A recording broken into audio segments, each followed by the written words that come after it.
Good morning बेटा। आज हम आपका कृषि का जो चैप्टर है उसका लास्ट जो टॉपिक है आज वो करेंगे हम क्लियर। आज हमारी लास्ट वीडियो होगी इस चैप्टर की। मैं आप सब से आशा करती हूँ कि तुम सब ने अपना जो यहाँ तक मैंने चैप्टर करा दिया वहाँ तक अपने शॉर्ट क्वेश्चन अपने कर लेंगे। कोई भी बच्चा ये उम्मीद ना करे कि मैडम शॉर्ट क्वेश्चन हमारे पास भेजेगी। चैप्टर मैं आपको लाइन टू लाइन करा रही हूँ, तो आप अपनी बुक में से शॉर्ट क्वेश्चन खुद करेंगे। सिर्फ लॉन्ग क्वेश्चन का PDF आपके पास आएगा। तो आज का हमारा टॉपिक लेते हैं हम प्रौद्योगिकी और संस्थागत सुधार।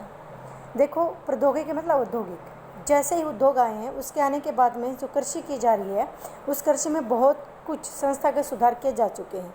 एक टाइम ऐसे जैसे हमने पहले पढ़ा था जीविका निर्वाह कृषि या झूम या कृत दहन कृषि जो हमने स्टार्टिंग में पढ़ी थी, जो कि सिर्फ मानव श्रम के ऊपर डिपेंड थी, जिस कृषि में करने के लिए सिर्फ मानव यानी कि मनुष्य शारीरिक श्रम के द्वारा उस कृषि में किया जाता था, जिसमें सिर्फ न किसी तरह के किसी रासायनिक बीज खाद की या फिर ये कहें कि आज के टाइम के उत्तम किस्म के बीज की या किसी मशीन का कोई प्रयोग नहीं होता था।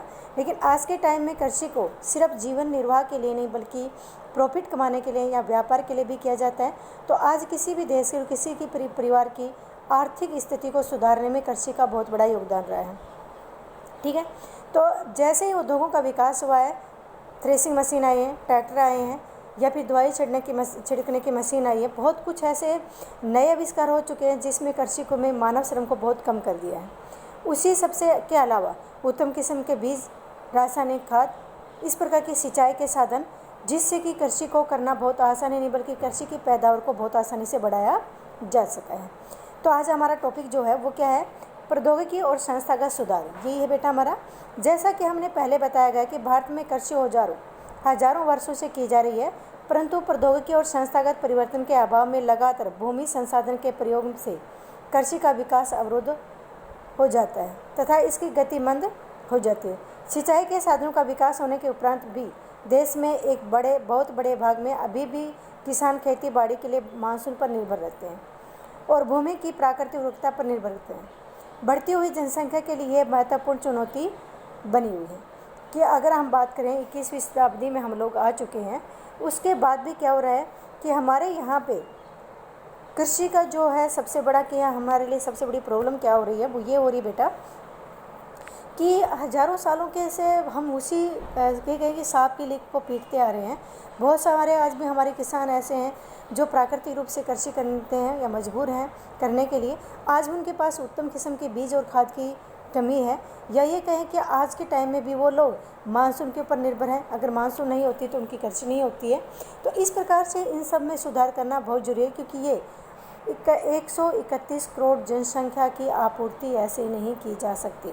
131 करोड़ जनसंख्या हो चुकी है और 131 करोड़ जनसंख्या के लिए आपको पता है कि अगर हम इसी तरीके से कृषि के ऊपर करते रहें, कृषि तकनीक को अपनाए रहेंगे, तो आने वाले टाइम में हम अपनी पैदावार को नहीं बढ़ा पाएंगे। ठीक है, 60% से भी अधिक लोगों को आजीविका प्रदान करने वाली कृषि में कुछ गंभीर तकनीकी और संस्थागत सुधार लाने की आवश्यकता है।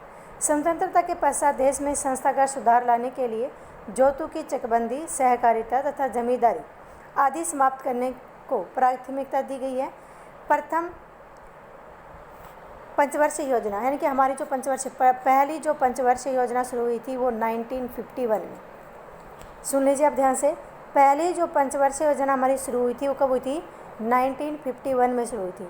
और जब पहली पंचवर्षीय से मतलब क्या समझते हो आप? किसी भी जो कोई सरकार बनती है या हमारे देश को विकास को आगे बढ़ाने के लिए, हमारे देश में जब पहली बार जवाहरलाल नेहरू की सरकार बनी थी तो उन्होंने 5 साल विकास के लिए 5 साल का एक शेड्यूल तैयार किया था। ठीक है, जिसको उन्होंने क्या नाम दिया था? पंचवर्षीय योजना। यानी कि 5 सालों के अंदर वो क्या करना चाहते हैं। और पहली पंचवर्षीय योजना कब बनी थी? ये बनी थी हमारी 1951 में। तो पहली पंचवर्षीय योजना में भी देखो क्या क्या क्या था। भूमि सुधार का मुख्य यानी कि पहली पंचवर्षीय का मुख्य उद्देश्य क्या था कि भूमि में सुधार करना। ठीक है, भूमि पर पुश्तैनी अधिकार के कारण यह टुकड़ों में बढ़ती जा रही थी, जिसकी चकबंदी करना अनिवार्य हो गया था। भूमि सुधार कानून तो बने परंतु इसको लागू करने में काफ़ी ढील हो गई। 1960 और 1970 के दशक में भारत सरकार ने कई प्रकार के कृषि सुधारों की शुरुआत की। पैकेज टेक्नोलॉजी पर आधारित हरित क्रांति यानी कब शुरू हुई थी? 1960 में। आपको 9th क्लास में कराया था कि हरित क्रांति की शुरुआत कब हुई थी? 1960 में हुई थी। दूसरा था श्वेत क्रांति, ये ऑपरेशन फ्लड, यानी कि ये क्या था, दूध से संबंधित। श्वेत क्रांति जो है वो किससे संबंधित थी, दूध से संबंधित थी। जैसे कृषि सुधार के लिए कुछ रणनीतियाँ प्रारंभ की गई थी, परंतु इसके कारण विकास कुछ क्षेत्रों तक ही सीमित रहा।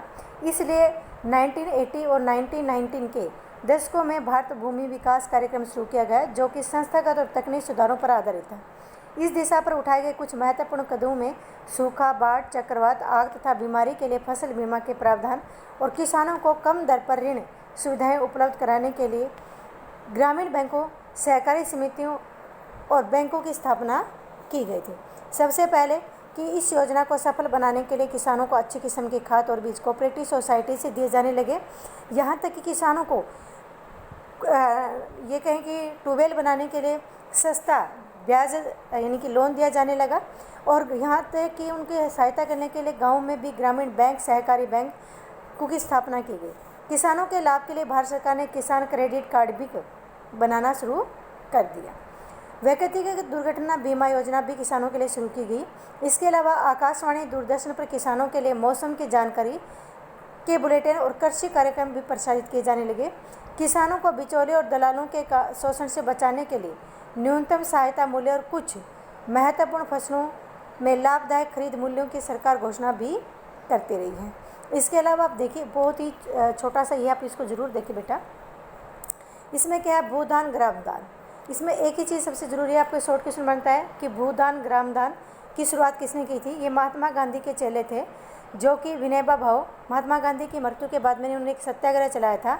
और इस सत्याग्रह क्या था, जो बड़े किसान थे, जो बड़े जमींदार थे, उनके पास जो ज़मीन थी, उस ज़मीन को क्या करना, छोटे किसानों में उसको दान में बट करवा देना। ये भूदान और ग्रामदान एक योजना चलाई गई थी। ठीक है। अचानक श्री रामचंद्र रेड्डी उठ खड़े हुए। उन्होंने इस योजना में जब उन्होंने गांव-गांव जाकर लोगों से अपील करनी शुरू कर दी, बड़े बड़े किसानों से अपील करनी शुरू कर दी कि वो अपनी ज़मीन को दान में छोटे किसानों को या भूमिहीन किसानों को दे दे। तो इसमें ये सबसे पहले जो ज़मींदार में थी चंद्र रेड्डी, श्री रामचंद्र रेड्डी, उन्होंने सबसे पहले की थी, उन्होंने अपने 80 भूमिहीन ग्रामीणों को 80 एकड़ भूमि बांटने की पेशकश की। भूदान के नाम से, इसी को क्या नाम, किस नाम से जाना जाता है, भूदान के नाम से जाना जाता है। आगे समझ में। उसके बाद बहुत सारे ज़मींदारों ने अपने पूरे गांव की ज़मीन को उन्होंने क्या कर दिया था, ग्रामीण किसानों को के अंदर बांट दिया था। इसको हम ग्रामदान के नाम से जानते हैं। इसी को रक्तहीन क्रांति के नाम से भी जाना जाता है। आपके इसमें से क्वेश्चन शॉर्ट बनते हैं। भूदान ग्रामदान योजना किसने चलाई थी, विनोबा भावे। विनोबा भावे कौन थे, महात्मा गांधी के शिष्य थे। महात्मा गांधी की मृत्यु के बाद उन्होंने एक सत्याग्रह चलाया था और बड़े जमींदारों से अपील की थी कि वो अपनी ज़मीन को छोटे किसानों में, भूमिहीन किसानों में बांट दें। इस सत्याग्रह के दौरान सबसे पहले श्री रामचंद्र रेड्डी ने अपनी 80 एकड़ ज़मीन 80 किसानों में दान में दे दी थी। इसी को भूदान से नाम से जाना जाता है। बहुत सारे बड़े जमींदारों ने अपने गाँव के किसानों को ज़मीन दान में दे दी थी, जिसको ग्रामदान के नाम से जाना जाता है, और इसी को रक्तहीन क्रांति के नाम से जाना जाता है। शॉर्ट क्वेश्चन बहुत सारे बनते हैं, इतने से में आप जरूर करें। आगे देखो, कृषि भारतीय अर्थव्यवस्था की रीढ़ की हड्डी रही है। सकल घरेलू उत्पाद में कृषि के योगदान का अनुपात कितना रहा, 1951 से लगातार घटने के उपरांत भी। अगर हम 2010 और 11 की बात करते हैं तो 52% जनसंख्या आज भी हमारी किस में जीविका है, आजीविका कमा रही है, कृषि से। कृषि का सकल घरेलू उत्पाद में घटता अंश गंभीर चिंता का विषय है, क्योंकि कृषि में किसी भी प्रकार की गिरावट और प्रतिरोध अर्थव्यवस्था अन्य क्षेत्रों में गिरावट लाएगी, जो कि समाज के लिए एक बहुत बड़ी मुसीबत खड़ी कर सकते हैं। कृषि के महत्व को समझने हेतु भारत सरकार ने इसके आधुनिकीकरण के लिए भरसक प्रयास किए हैं। भारतीय कृषि में सुधार के लिए भारतीय कृषि अनुसंधान परिषद व कृषि विश्वविद्यालय की स्थापना, पशु चिकित्सा सेवाएं, पशु प्रजनन केंद्र की स्थापना, बागवानी विकास, मौसम विज्ञान, मौसम के पूर्वानुमान के क्षेत्र में अनुसंधान और विकास की वरीयता दी गई है। हमारा ये चैप्टर तो आपका इसमें क्या है, अगला है वैश्वीकरण का कृषि प्रभाव। अब देखिए वैश्वीकरण के ऊपर किस प्रकार से कृषि का प्रभाव रहा है, यह आप अपने क्या है, वैश्वीकरण का मतलब क्या होता है बेटा, ये देखो, वैश्वीकरण का अंतर्राष्ट्रीय व्यापार। वैश्वीकरण का मतलब क्या होता है, अंतर्राष्ट्रीय व्यापार। जैसे हमारे यहाँ पे अंतर्राष्ट्रीय व्यापार बढ़ा है, तो हमारे यहाँ पे विदेशों में भारतीय, आपको पता है कि जिस टाइम में हम अंग्रेज़ों के उपनिवेश हुआ करता था उस टाइम में भी भारत की जो कपास है उसकी ये कहें कि ब्रिटेन में सबसे ज़्यादा डिमांड थी, क्योंकि भारतीय कपास से जो धागा बनता है वो बहुत ही बारीक और लंबा धागा बनता है, लंबे रेशे का धागा बनता है। इस वजह से हमेशा ही भारतीय जो कपास है उसकी डिमांड रही है। इसके अलावा बहुत सारे भारतीय सूती कपड़े की डिमांड रही है, यहाँ तक कि हमारे भारतीय जो नील है वो काफ़ी प्रसिद्ध रहा है। अरबियन किस्म की हमारे यहाँ की कॉफ़ी आज भी विश्व भर में प्रसिद्ध है। इसके अलावा चाय का आपको पता है दूसरे नंबर पर उत्पादक राज्य भारत है, देश है, और उसकी डिमांड भी धीरे धीरे बहुत ज़्यादा बढ़ रही है। तो वैश्वीकरण के प्रभाव से अंतर्राष्ट्रीय व्यापार से क्या हुआ है, कृषि पर काफ़ी प्रभाव पड़ा है। वैश्वीकरण कोई नई घटना नहीं है, औपनिवेशिक काल से भी यही स्थिति उपस्थित थी।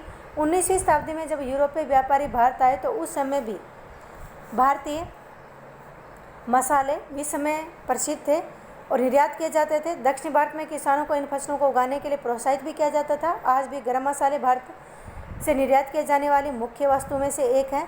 ब्रिटिश काल में अंग्रेज व्यापारी भारत से कपास के क्षेत्र की ओर आकर्षित हुए और भारतीय कपास को ब्रिटेन में सूती वस्त्रों के उद्योग के लिए कच्चे माल के रूप में निर्यात किया जाने लगा।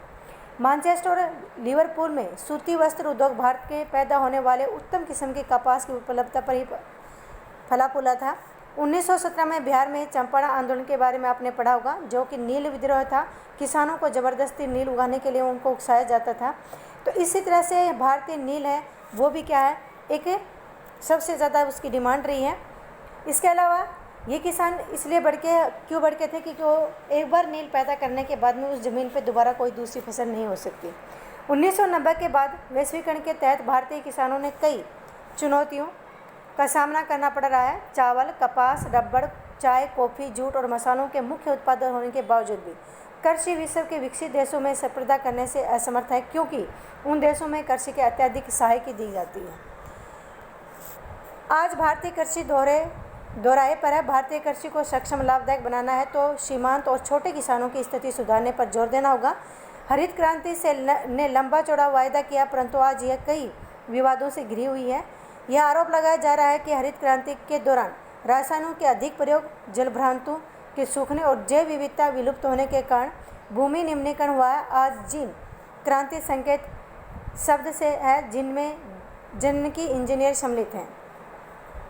वास्तव में कार्बनिक कृषि का आज अधिक प्रचलन है, क्योंकि यह उर्वरकों तथा कीटनाशकों जैसे कारखानों में निर्मित रसायनों के बिना भी की जाती है, इसलिए पर्यावरण पर इसका नकारात्मक प्रभाव नहीं पड़ता। कुछ अर्थशास्त्रियों का यह भी मानना है कि बढ़ती जनसंख्या के कारण घटते आकार के जोतों पर यदि खाद्यान्न की खेती ही होती रही तो भारतीय किसानों को भविष्य अंधकारमय हो सकता है। भारत में लगभग 83.3 करोड़ लोग आज भी क्या हैं, लगभग 25 करोड़ हेक्टेयर भूमि पर निर्भर हैं। इस प्रकार एक व्यक्ति के हिस्से में औसतन आधा हेक्टेयर से भी कम कृषि भूमि आती है। भारतीय किसानों को सस्यावर्धन करना चाहिए और खाद्यान्नों के स्थान पर कीमती जो फसलें हैं उनको उगाना चाहिए। आमदनी अधिक होगी, इसके साथ पर्यावरण निम्नीकरण भी कम होगा। फलों, औषधीय पौधे, बायोडीजल फसलों, इसके अलावा फूलों और सब्जियों को उगाना, चावल या गन्ने से बहुत कम सिंचाई की आवश्यकता होती है। भारत में जलवायु विविधता का विभिन्न प्रकार से कीमती फसलें उगाकर उपयोग किया जा सकता है। इस प्रकार अगर हम देखें तो भारत की जो है आज के टाइम में जो कृषि के ऊपर जितनी निर्भरता है उसको कम करना ज़रूरी है। साथ में हमें सिर्फ हमारे जो परंपरागत फसलें उनको छोड़कर हम वाणिज्य फसलों पर अगर ज़्यादा ध्यान दें तो उससे ज़्यादा हमारी को बेनिफिट हो सकता है। ठीक है बेटा, अब आपका ये चैप्टर आज कंप्लीट हो गया है। अगला चैप्टर हम अगले वीडियो में करेंगे, तब तक आप अपना पूरा करें।